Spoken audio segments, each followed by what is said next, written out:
We are back. Sam Seder on the Majority Report.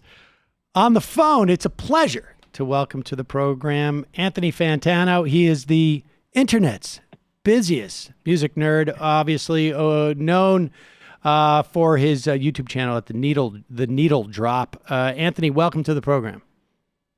Hey, how you doing? Thanks for having me on. Thank you for joining us. All right, well, this was very fortuitous because in addition to needing some help to expand my musical horizons, there is a musical controversy this week, which I could use some help on. Who is this Mr. Rocky that I keep hearing so much about? ASAP Rocky? ASAP Rocky. Why does he spell his first name with a line through the S? What's that about? So many questions. Well, ASAP does stand for it's a philosophy of his crew, the ASAP mob. It's always strive and prosper. Oh. And so that's sort of like their little motto, their acronym. So there are other members of the ASAP mob, like ASAP 12E, ASAP Ant. I'm sure you're also familiar with ASAP Ferg. He has a very good record called Trap Lord. I'm sure you've heard a couple of times. You know, Anthony, it's a little embarrassing because Matt and I played all of these records when Sam did his divorce celebration party, but he doesn't remember any of them. Yes, no, I was I preloaded and I was almost unconscious by the time I arrived at the party. Yeah. Am I in the Uber? Yeah. The Juno. Oh, you're right. Exactly. The politically So correct wait a second. So there was the Aspire. I'm sorry. ASAP. Always strive and prosper. Always strive and prosper. Now, is this? And I assume the strive is to get some cash. But is this some type of like? Is there some greater ideology behind this? Is this like what is that? The prosper gospel? They're just a rap collective. Okay. You know, not too much unlike the Wu-Tang Clan in some respects. Okay, fair enough. And obviously, very different style, very different sound, and everything. But they're a rap collective. All right, and so Rocky from the Always Strive and Prosper crew. It's sort of like TYT, right? The Young Turks. Sort of everybody's like yes, exactly. TYT, exactly. Jank and TYT. Okay, so Rocky heads over. Now, did Rocky head over? Now he's in Sweden. What did he head over Sweden with the whole crew? To maybe make a bit of a cultural comparison here, it's just consistent branding, like with the Ramones. You have Johnny Ramone and Joey Ramone. You know, each one of them is a Ramone, just like each member of the ASAP mob is an ASAP. You know. Okay, all right, fair enough. And so Rocky goes over. Do they travel together, or do they just over there? Is he just on vacation? They're not always together all the time because there are quite a few members of the ASAP mob, but he most likely had some associates with him when he went over to do some performances. Yes. Oh, okay. So there was it wasn't just vacation. He was over there, and they got into a fight. Now I've watched the video actually a couple of times. I know people are going to find this surprising, but I did watch the video, and it looked like there was some guys coming over just trying to be, I don't know, they were definitely being nuisances. Sam was watching it. He was going, World Star. That's right. I was yelling World Star. And, but tell us what happened.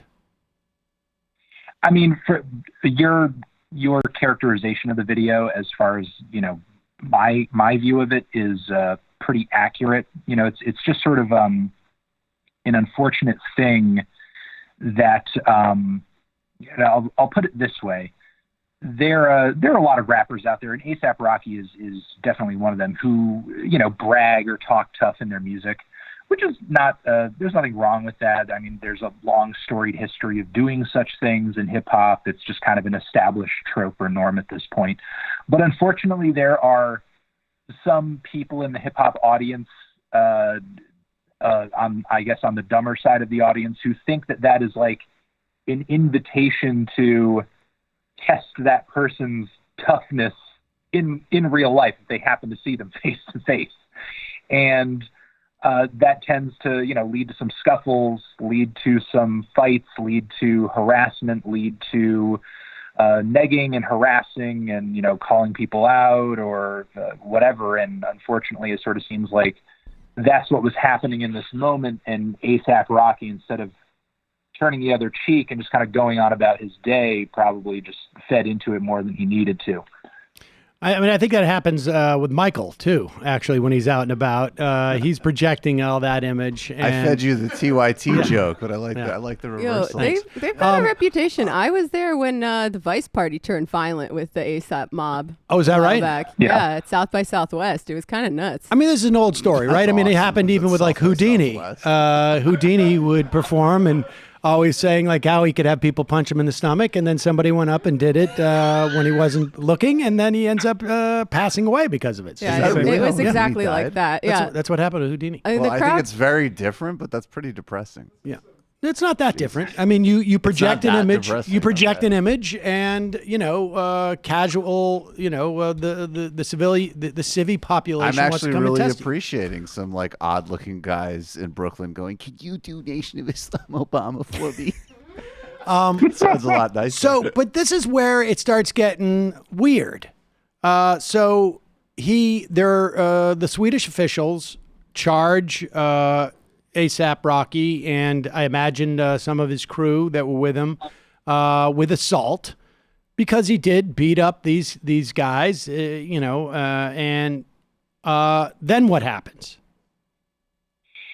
Well, it seems like he's facing some pretty serious time now and a serious charge. And I think what I would like maybe for rappers to understand, and I'm not obviously an ambassador for the hip hop community or anything like that, but as the profile of hip hop has grown to such an international level, when these offers do occur where you can go overseas and you can perform, you have to understand that the judicial system over there, the racial biases that are over here also exist over there. And on top of that, I would say they exist doubly, because not only are they going to be treating you as a person of color, but they're going to be treating you as a foreigner as well. And I mean, there are already sorts of all kinds of biases against Americans in European countries. And not to say that some of them are unfounded, that we're rude, that we don't know how to handle ourselves, that, just generally anti-American sentiments of just Europeans being annoyed with us. And obviously those attitudes are going to be taken out in a place like the courtroom. And, so what I would try to argue is that, look, when you're over there, something like this does occur, does happen. It's not worth it. I mean, recently there was another video that came up of just this random European dude beating up, I guess one of the bodyguards of the rapper Future. And, unfortunately, this is just kind of like a nasty reality that I think some of these rappers are having to deal with. The idea of a rapper being jumped in public is nothing new. It's happened to some of the best of them, even voices like 2 Chainz. But I would say the dangers of responding to such an attack are even greater when you're in a country that's not your own. Interesting. Sidebar, 2 Chainz on Nancy Grace was the best thing ever, and I think we should all watch it today. That was a very fun clip. All right. Well, okay. So he's looking at some real time. Well, he was in solitary confinement. Oh, it's already like over the past couple of weeks, it's already been an incredible, a pretty extravagant violation of his rights. And as an example, like in the UK a couple years ago, like there was something with Snoop Dogg and his and they let them out of the country. I mean, I agree that this is a broader problem, but the Swedes have handled this in a pretty shockingly draconian way. Well, it almost feels like Donald Trump decided to jump in on this and said, let's see how bad we can make this. So what happens? So Rocky's, facing severe jail time. And how does Donald Trump weigh in on this? I mean, I know what the theory is, that Donald Trump wants to show that he's actually a friend of black people.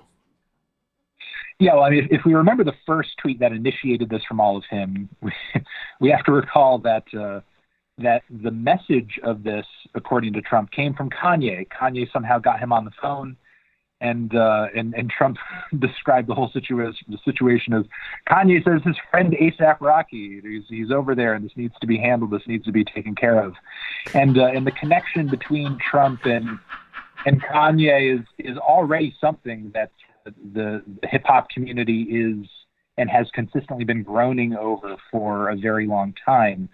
And even though there are people in the industry that would very much love to see Rocky free, because he's still a very popular artist who, if he continues to drop records, is set to continue making millions and millions of dollars and generate tons of money for the record label and other people in the industry.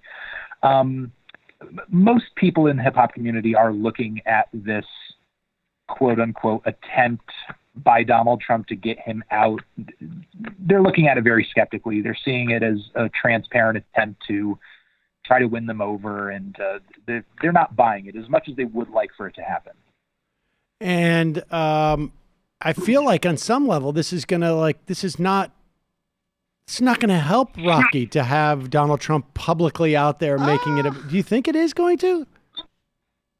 Well, I mean, arguably there's been certain things like with the Pakistanis or even to some extent, I think something like this, when it's an incredibly low cost thing for them to do, to have him not be a relentless pain in the ass about other potentially larger things, yeah, it could help. Yes. Interesting.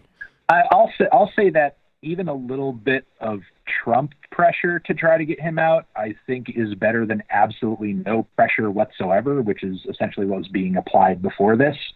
But given his track record of making deals, I don't think anybody is sort of really holding their breath on Trump, like basically going full negotiator or even like sending some SEALs over there, Zero Dark 30 style, and like just breaking them out. Did you see the latest tweet he sent out?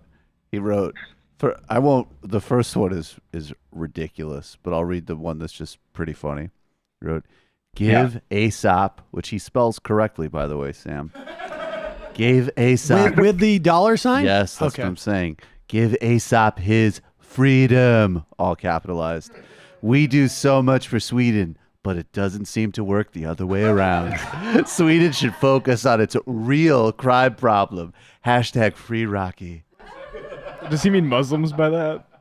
He's doing multiple. Yeah, he's doing multiple free Rocky hashtags.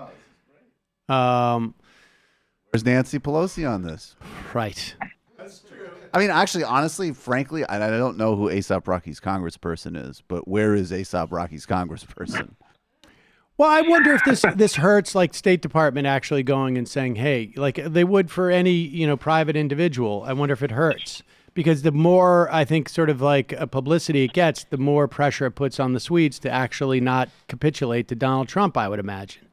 Right? I mean, I think the fact that he's kind of turning this into a media fiasco, it just kind of goes to show how unserious he is about the whole thing.